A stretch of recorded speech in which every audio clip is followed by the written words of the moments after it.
Bismillahirrahmanirrahim. Alhamdulillah. Alhamdulillahirabbil alamin. Wassalatu wassalamu ala asyrafil anbiya'il mursalin wa ala alihi wa sahbihi ajmain.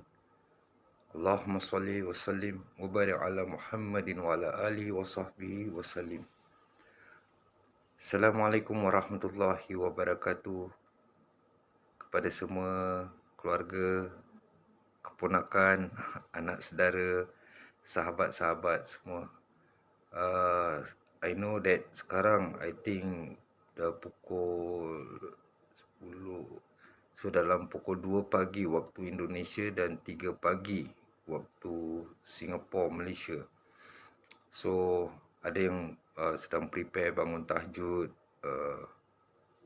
di sepertiga malam. So sekarang di Istanbul baru pukul 10. So just baru habis kerja-kerja dan ada waktu sikit. Sebenarnya tadi ada dah buat video. So video dia terlalu panjang, susah nak upload tu in Facebook. Jadi I choose to buat live lah. Jadi I know you all semua masih sibuk, ada yang masih tidur, ada yang sedang buat tahajud, ada yang baca Quran.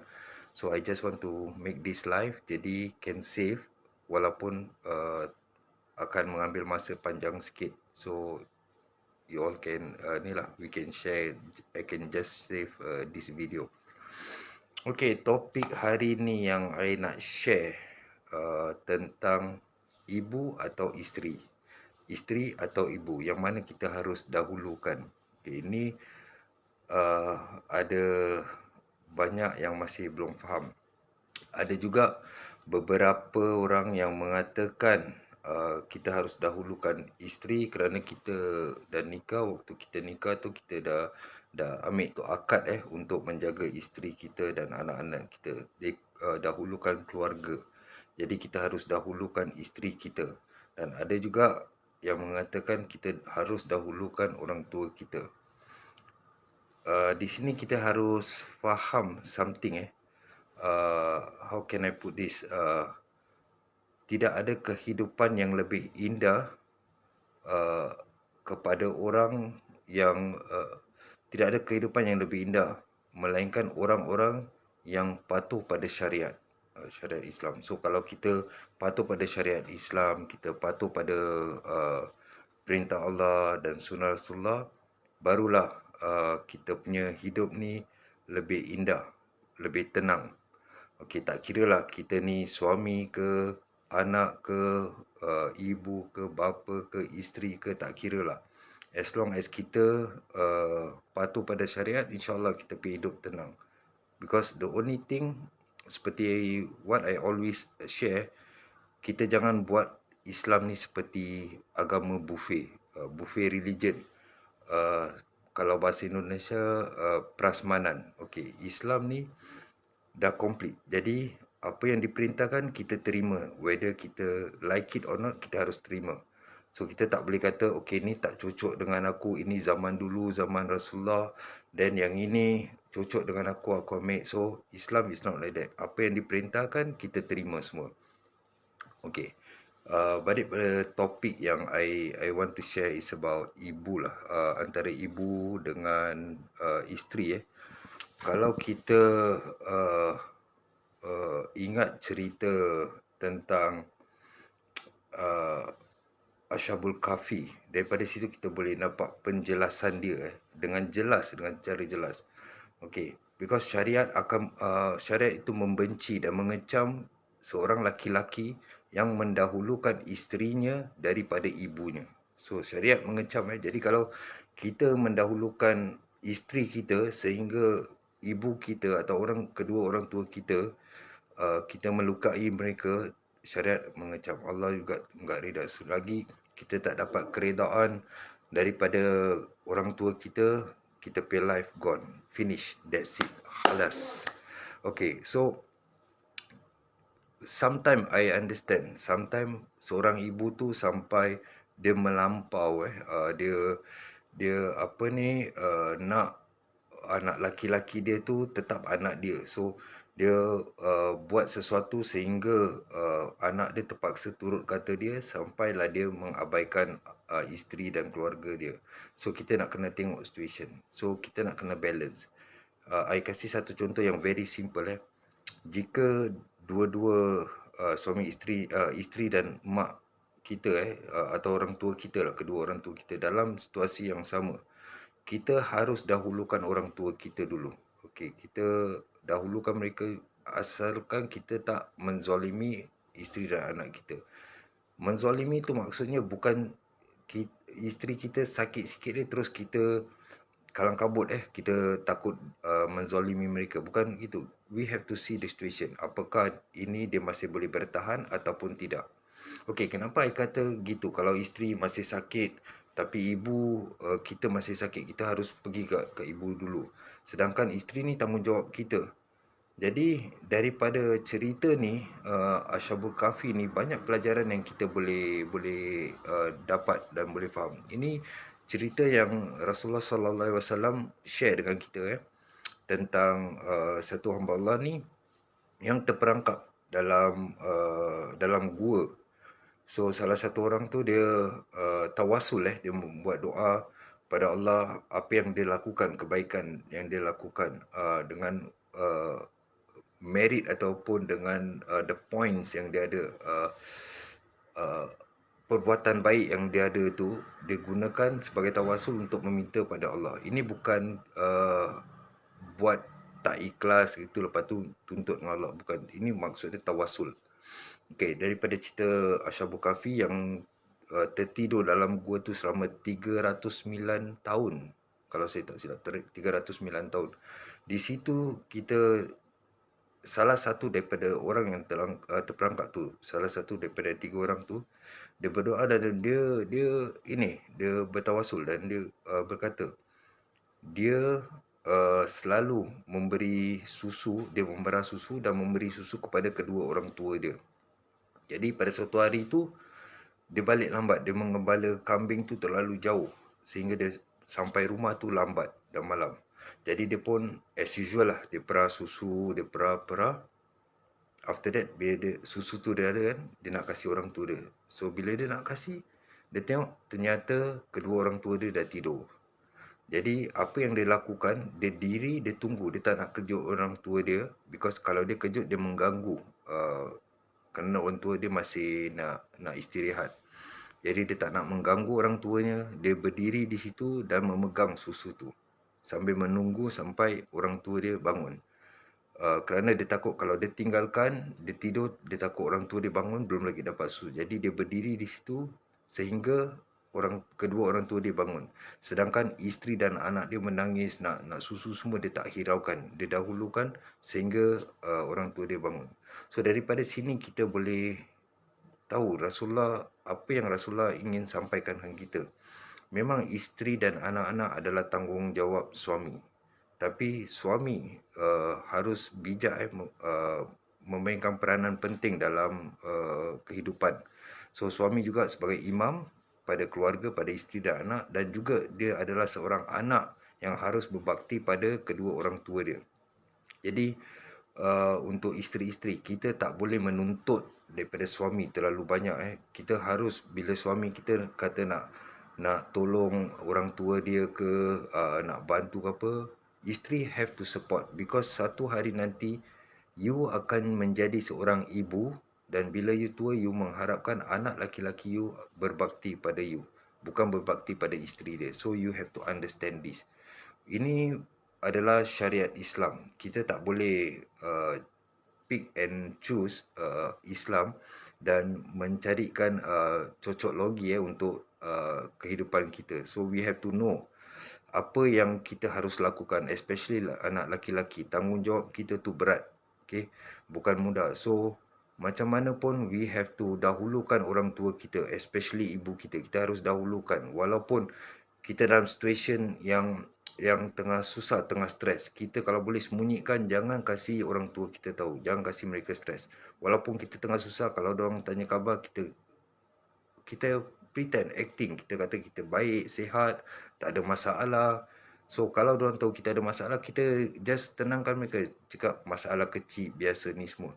So itulah saat-saat mereka kita jaga mereka dalam keadaan yang umur yang tak lama. Because perbezaan bila seorang ibu menjaga anak bukan hanya di dalam kandungan. Waktu ibu jaga anak dia daripada lahir, dia mengharapkan kehidupan untuk anak dia membesar, dapat ilmu dan sebagainya. Tapi waktu kita menjaga ibu kita dan ayah kita tu waktu masa-masa mereka uzur dan akan tinggalkan dunia ni. Memang ajal tu di tangan Allah. Kadang-kadang kita boleh mati dulu. Tapi waktu tu kalau kita diberi umur panjang, waktu yang mereka ada tu hanya sisa-sisa hidup. Tak banyak yang kita boleh lakukan seperti mana ibu kita jaga kita dari kecil. So, kalau bandingkan ibu jaga kita dan kita jaga ibu tu totally very far, dia punya different, dia punya perbezaan tu terlalu jauh. Jadi kita harus tahu lah dalam situ. Dan juga dalam cerita Ashabul Kahfi ni kita boleh belajar satu perkara lagi, iaitu kita rapatkan diri kita, kita berteman dan dekatkan diri kita dengan orang-orang soleh, orang-orang yang selalu mendekatkan diri mereka dengan agama. Okay, if you see the story Ashabul Kahfi, waktu gua tu tertutup, tiga-tiga orang tu dia bertawasul dengan apa yang dia lakukan. So daripada situ pintu gua tu bergerak sehinggalah terbuka. Jadi kita imagine kita dalam lingkungan sebagaimana kita dengan kawan-kawan kita ni semua. Siapakah kawan-kawan kita? Adakah mereka orang-orang yang beriman yang mengajak kita ke jalan Allah, mengingatkan kita tentang hukum Allah, mengingatkan kita tentang solat, tentang mengabdikan diri pada Allah, ataupun orang-orang yang menjauhkan kita daripada Allah? Okey, kalau kita ada kawan yang mereka jauh daripada Allah, kita harus memberi nasihat, memberi just a reminder to them. Kita jangan biarkan mereka terlalu sesat. Kita jangan buat mereka seperti, oh kau orang jahat, jangan kawan dengan aku nak kawan dengan orang baik. Itu pun salah satu tanggungjawab kita. Jadi bila kita kawan dengan orang baik-baik, kita duduk di tempat lingkungan orang-orang yang baik. Jadi daripada situ ada rahmat, dan bila kita doa tu cepat termakbul. Just imagine cerita Ashabul Kahfi, kalau 3 orang di dalam tu, 2 orang yang pelaku maksiat dan 1 orang tu baik. Apakah 2 orang tu bila mereka berdoa Allah akan tolong because mereka bertiga bertawasul. Jadi kalau 2 pelaku maksiat tidak pernah melakukan perkara-perkara baik, so macam mana diorang nak buat tawasul? Jadi daripada sini kita nak kena tahulah kita punya kehidupan. Kita harus tahu memilih, especially kedudukan kita sebagai seorang laki-laki, sebagai seorang anak dan juga sebagai seorang suami. Okay, kita harus tahu yang kita harus dahulukan ibu kita. Kalau kita tengok lingkungan kita, kenapa Allah tak suka pada orang yang melakukan maksiat, melakukan dosa? Kenapa?